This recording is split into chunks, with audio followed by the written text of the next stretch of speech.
Bonjour et bienvenue sur Spiclo. Aujourd'hui, je vous parle d'une règle de rhétorique très efficace pour gagner en pertinence. Cette règle, elle a été théorisée par Aristote, philosophe et orateur grec, et elle est toujours en vigueur aujourd'hui. Elle repose sur une relation triangulaire entre trois éléments, le logos, le pathos et l'éthos. Et selon Aristote, tout bon discours doit comporter chacun de ces éléments de façon équilibrée.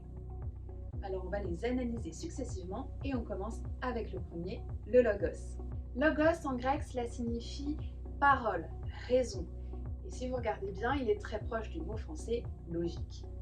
Et effectivement, en prise de parole, le logos, c'est tout ce qui va référer à la partie logique et rationnelle de votre discours. Cela va donc concerner vos arguments bruts, factuels, raisonnés. Ce sont les évidences, les faits indubitables, logiques, les données chiffrées, toutes les preuves que vous allez pouvoir récolter, les témoignages raisonnés, les données statistiques et autres data, les vérités universelles, tout cela va contribuer à renforcer votre logos. Et le logos, il est essentiel dans votre prise de parole pour convaincre vos auditeurs, pour vous adresser à la partie rationnelle de leur cerveau qui va faire perdurer l'effet de conviction.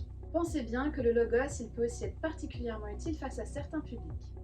Si vous êtes face à un auditoire qui est plutôt réfractaire à votre sujet, un petit peu frileux, il aura sans doute besoin d'être rassuré par du factuel, par de la donnée sûre. S'il est pragmatique, cartésien, il aura besoin que vous renforcez votre logos pour être convaincu. De la même manière, si vous abordez un sujet qui vous touche personnellement, qui vous émeut, peut-être qu'il faudra renforcer un petit peu votre logos pour contrebalancer la veine émotionnelle qui est très forte chez vous. Car votre auditoire ne sera peut-être pas concerné et touché de la même manière que vous. Il aura besoin d'être convaincu de manière rationnelle.